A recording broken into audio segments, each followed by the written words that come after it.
300, 300. And then after them, the third, who said that Aisha radiallahu anha is a gave us the Mawlid. It's crazy.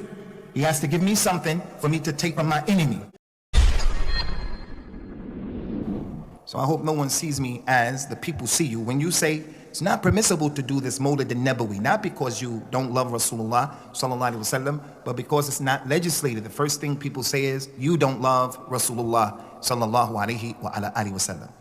قل إن كان للرحمن ولد فأنا أول العابدين.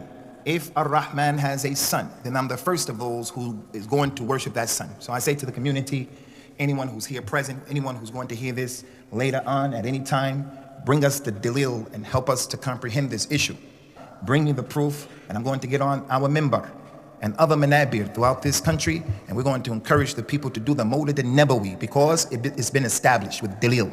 But until a person can do that, kalla wallahi, we're against it, and it is an innovation, and it should be avoided.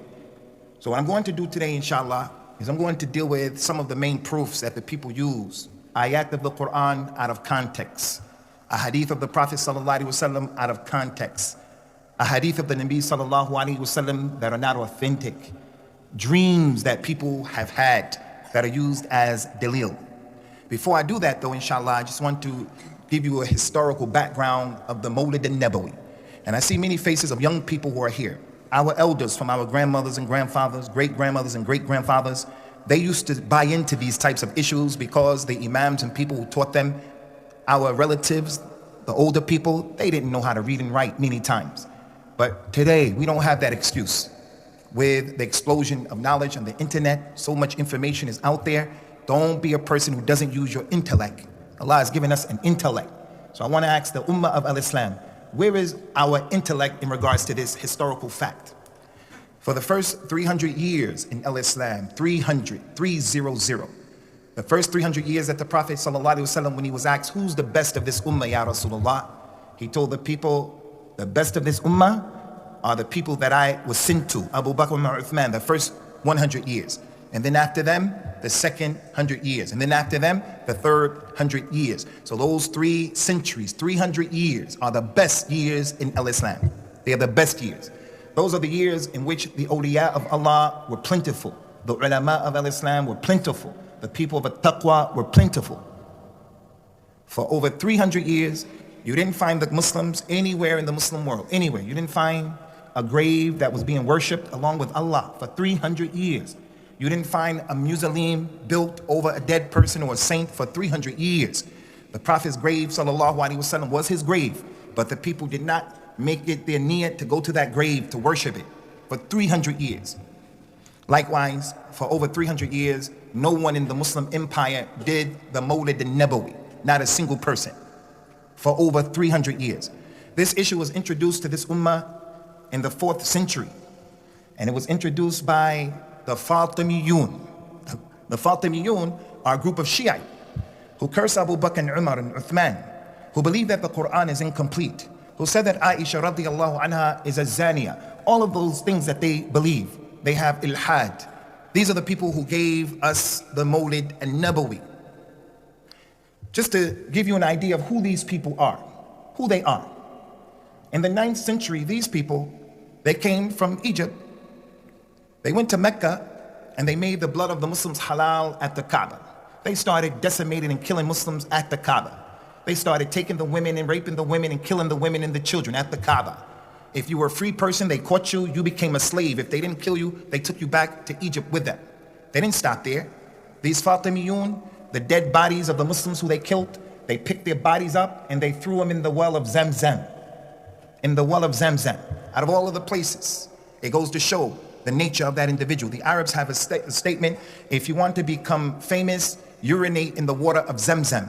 Because everyone's going to say, oh, that guy urinated in Zamzam. Because it's well known, if anyone does a sacrilegious act like that, he has no deen, no taqwa. But he'll become famous for the wrong reason. The point is, every Muslim loves Zamzam. They threw the dead bodies in the Zamzam well. They didn't stop there. They went to the Kaaba and they took the black stone off of the Kaaba and they went with it back to Egypt. They took the Muslims who were living in Mecca as slaves back to Egypt, those who they didn't kill, and they took with them the black stone. Now, I'm not a worshiper of the personality of the Prophet sallallahu alaihi wasallam, and I'm definitely not a worshiper of a stone. The black stone, we don't worship it, as Umar said, radiyallahu anhu. I know that you're just a rock. You can't help me, you can't harm me. But I saw the Prophet kiss you. If I didn't see that, then I wouldn't kiss you. But still, the black stone is a symbol of our religion. It's a symbol of our religion. It came from the heavens, it came down. The Prophet said it was white as the driven snow. But when the people touched it and kissed it, it became black because it's a kafara. It takes off the sins of the people who touch it correctly. They took the black stone for 20 years. These are the people who gave us the Mawlid al-Nabawi. Where is the intellect of the Ummah of al-Islam? Where is the intellect? Someone comes to me. Someone enslaved me, my grandfather, my forefathers, took me from the country I came from, changed everything about who I am and how I live, what I believe in. And then he's going to give me a gift and I'm going to accept it. I'm going to look at him as an enemy, as if he is crazy. He has to give me something for me to take that's indisputable. He gives me a glass of water, I'll take it because I need it. But I'm not going to take anything from my enemy, especially when that enemy is an enemy in religion, in the deen. What I believe and what he believes is diametrically opposed. Those are the people who gave us the Mawlid al-Nabawi. Curses of Abu Bakr and Umar. After that, they did the Mawlid al-Nabawi. The Muslims did the Mawlid al-Nabawi for about 80 years, 85 years. And then a group of people called the Ayyubiyun, they took over. They defeated the Fatimiyin and they took over. The Ayyubiyun stopped the Mawlid al-Nabawi. In the 5th century, after 500 years, they stopped the Mawlid al-Nabawi because the ulama said this is not from al-Islam and they were in control, so they didn't let it happen. For over 200 years, there was no Mawlid al-Nabawi. Over 200 years, there was no Mawlid al-Nabawi. Started in 400, it was stopped at 500. It started again in the 7th century. In the 7th century, it was reinstated by a king during that time, the king of Irbil. His name was Muzaffar Kawkaburi. This man, as Al-Imam al-Suyuti mentioned, he mentioned about what he did. He cooked for the people 5,000 roasted lambs. He cooked for the people 10,000 chickens. He gave the people 10,000 bowls of cream. He gave the people 30,000 bowls of sweet dishes. He gave the people who made poetry. If you made a nice line of poetry for the Nabi sallallahu alaihi wasallam speaking about him, he will give you 1,000 gold dinars. And then Muslims started to do this all over the Muslim world in different shapes, forms, and fashions. As you can see here in the city of Birmingham, where the people, they look at the Mawlid al-Nabawi as an Eid. They put more energy in the Mawlid al-Nabawi than they do for Friday. Friday is a legislated Eid. It's our weekly Eid, something you're supposed to do a lot of things concerning it. You're supposed to wear nice clothes. You're supposed to smell nice, certain things you do. Some of the people put more emphasis on the Mawlid al-Nabawi or just as much, like the Eid al-Adha and the Eid al-Fitr. But when you ask them where does it come from, they don't even know it came from the Fatimiyin. So that's the historical backdrop of the Mawlid al-Nabawi.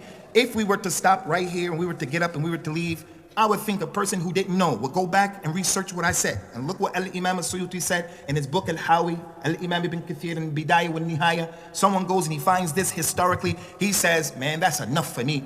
Someone who hated Abu Bakr, Umar, Uthman, said that Aisha was this, the Quran is incomplete, the Mahdi is going to do this and do that. I'm not taking anything from those people. And that's why they celebrate the Mawlid al-Nabawi on the 17th day of Rabi al-Awwal. Sunnis on the 12th of Rabi al-Awwal, and they on the 17th. Not to mention how Allah Azza wa Jal, Ikhwani, He has not allowed Bani Adam at this point to know the birthday of any Nabi. We don't know the birthday of any Nabi. And that is from the wisdom of Allah Azza wa Jal. He knows that His servants have the propensity of going overboard. That shirk was introduced to the people because we go overboard in personalities. So from the scholars are those who say that He sallallahu alaihi wasallam was born on different days in Rabi al-Awwal, different days. Others say he was born in Muharram. Others say that he was born in Ramadan. Other ulama said he was born in Rajab. Others said we don't know. All we know is he was born on Monday. We know that he was born in the year of the elephant. That's all we know. Like Musa. We knew that when Musa was born and he was young, just an infant. We know that he was in Egypt. We know that his mother put him in the basket in the water and it went down the river. We know that. Isa ibn Maryam. We knew that he's a Hebrew. We knew that he was born without a father. But what day he was born, no one knows these issues. No one knows these issues. After dealing with that, that's a proof against the people who do this. The day that you're doing this issue is similar to the Christians who, their biggest day, Christmas, one of the two big holidays for them, Jesus died on Easter night, rose up 3 days after that, and he was born on Christmas. Muslims, when we look at that, we laugh because it's clearly in our religion telling us this is impossible. What you people are doing is impossible. Our religion is built upon this issue. We emphatically state this is kadhib, because the Quran said he wasn't killed. The Quran said he wasn't killed. And what you're talking about, the day and the time that he was born, it's impossible because of other issues that we know about. Similar to that, as I sit here, I have no doubt whatsoever. As I sit here, just as I know the Yahud and the Nasara are lying, I have no doubt that the Muslims who say his birthday is the 12th of this month, Rabi al-Awwal, they have no dalil. Not a single shred of dalil, not one. So what are some of the proofs that they use to do the Mawlid al-Nabawi? What are some of the proofs?